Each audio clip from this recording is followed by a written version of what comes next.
మీ పిల్లల డాక్టర్ కల డబ్బు వల్ల ఆగిపోవద్దు. కేవలం 18 లక్షల నుంచి ఎంబీబీఎస్ విదేశాల్లో.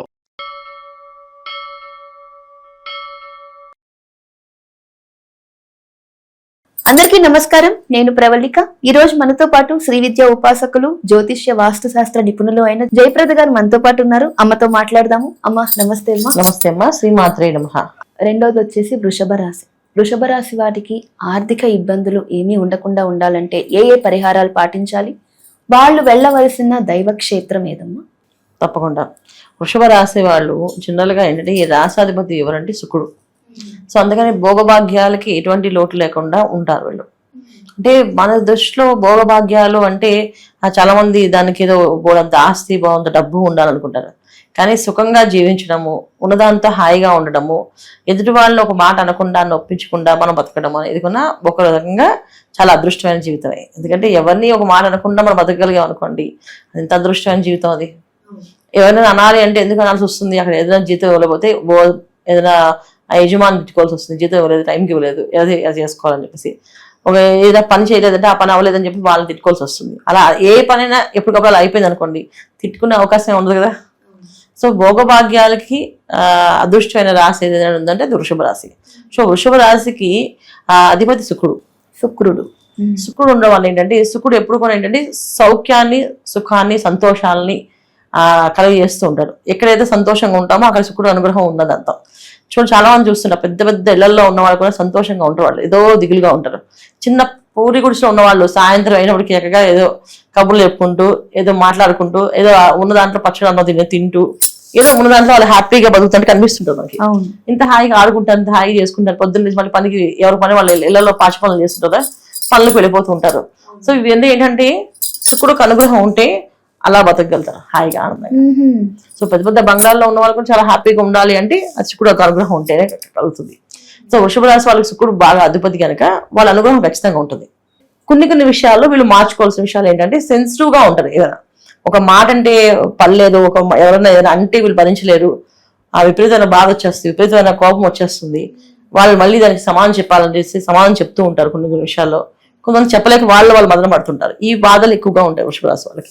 దీని నుంచి బయటపడడానికి మనం చేసుకోవాల్సిన ఆరాధన క్షేత్రము ఏంటంటే ప్రతి వృషభ రాశి వాళ్ళకి ఒక్కొక్క క్షేత్ర దర్శనం ఉంటుంది. వీళ్ళకి ఆ రాశికి అదృష్ట యోగాలు, ఆ యోగం వచ్చే అవకాశాలు ఎక్కువగా ఉంటాయి.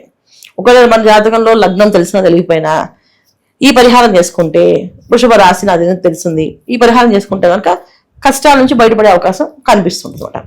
ఉంటుంది ఖచ్చితంగా. వారు పరిహారం చేసుకుంటే ఖచ్చితంగా వీళ్ళకి ఫలితం ఉంటుంది. వీళ్ళు ఏ క్షేత్ర దర్శనం చేసుకుంటే మంచి? ఖచ్చితంగా వీళ్ళు మహాలక్ష్మి అమ్మవారిని పూజించడం. కొల్హాపూర్ మహాలక్ష్మి అమ్మవారి శక్తి పీఠంలో ఒక పీఠం. అవును.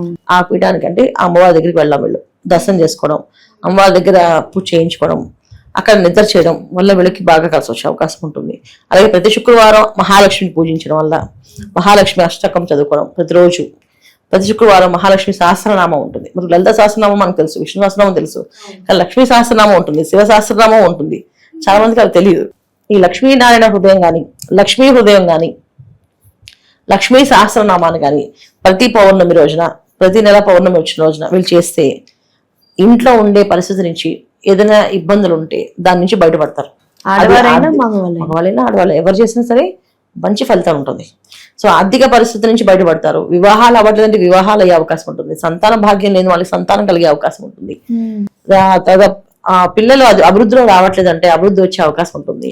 ఇంట్లో ఎటువంటి సమస్య ఉన్నా ఆ సమస్య నుంచి బయటపడడానికి ఈ సహస్రనామం అనేది చాలా చాలా వీళ్ళకి ఉపయోగపడుతుంది, చాలా విశేషంగా ఫలిస్తుంది. వీళ్ళు ఏ సమయంలో ఇది చేసుకుంటే మంచిదమ్మా? ఇప్పుడు మీరు ఖచ్చితంగా వీళ్ళు సాయంకాలం సమయంలో 5 నుంచి 6 లోపు, ఎందుకంటే పగలు 5 నుంచి 6 లోపు చేస్తే మంచిది. కానీ తెల్లవారుజామున లేచి చేయడం అనేది అందరికీ సాధ్యమైన పని కాదు కనుక, ఈ ఉద్యోగాలు వ్యాపారాల్లో ఉంటారు కనుక సాయంకాలం పౌర్ణమి వేళలో చాలా మంది లలిత సహస్రం చదువుతుంటారు. అలా కాకుండా వీళ్ళు వృషభ రాశి వాళ్ళు మాత్రం లక్ష్మీ సహస్రనామాన్ని పారాయణ చేయించుకోవడం కానీ, వీళ్ళకి రాకపోతే ఒక బ్రాహ్మణ్ణి పిలిచి లక్ష్మీ సహస్రనామం పూజ చేయించండి అంటే ఆయన చక్కగా సంకల్పం చెప్పించి లక్ష్మీ సహస్రనామం పూజ చేయించారు.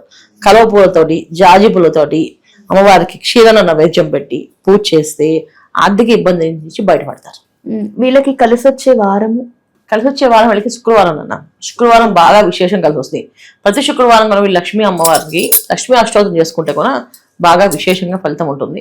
అలాగే ఆలయానికి వెళ్ళినా సరే చాలా విశేష ఫలితాలు ఉంటాయన్నమాట. వీళ్ళకి కలిసి వచ్చే రంగు అమ్మ. కలిసి వచ్చే రంగు తెలుపు రంగు, లైట్ క్రీమ్ కలర్ కానీ, గోధుమ రంగు కానీ, ఇలాంటి లైట్ కలర్స్ లో లేత గులాబీ రంగు కానీ, ఇలాంటి కలర్స్ అన్ని బాగా వస్తాయి. క్రీమ్ కలరు, గులాబీ రంగు, లేత ఆకుపచ్చ రంగు, ఇలా లేతగా ఉండే కలర్స్ అవి కూడా చాలా విశేషంగా వస్తాయి.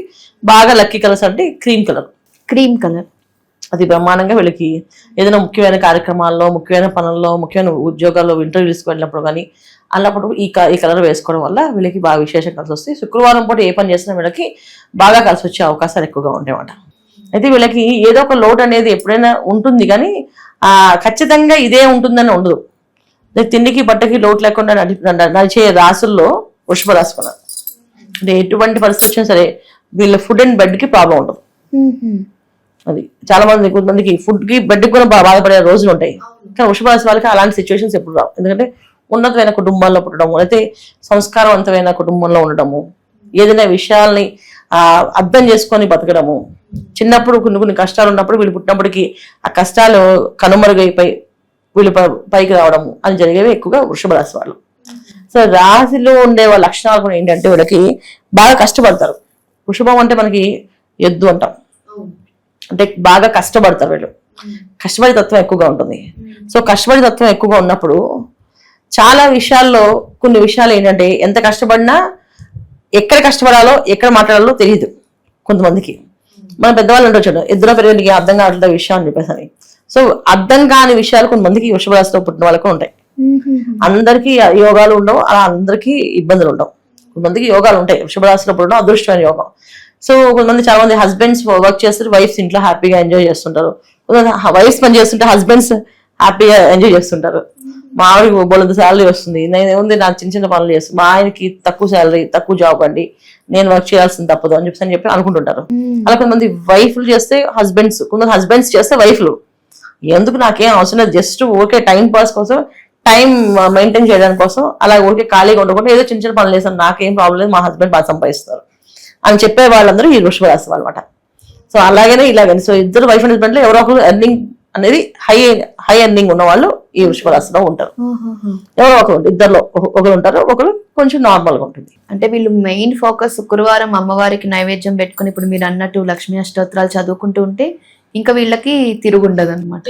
చాలా బ్రహ్మాండంగా అంటే ఉంటే సమస్య అసలు ఎలా వెళ్ళిపోతాయి కానీ తెలియకుండా అలా సమస్యలన్నీ మాయమైపోతాయి అన్నమాట. అంత బ్రహ్మాండంగా కలిసి వచ్చే మాసము వీళ్ళకి శ్రావణ మాసం బాగా కలిసి వస్తుంది.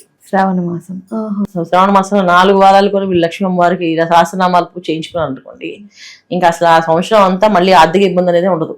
అంత బ్రహ్మాండం కలిసి వచ్చే అవకాశం ఉంటుంది.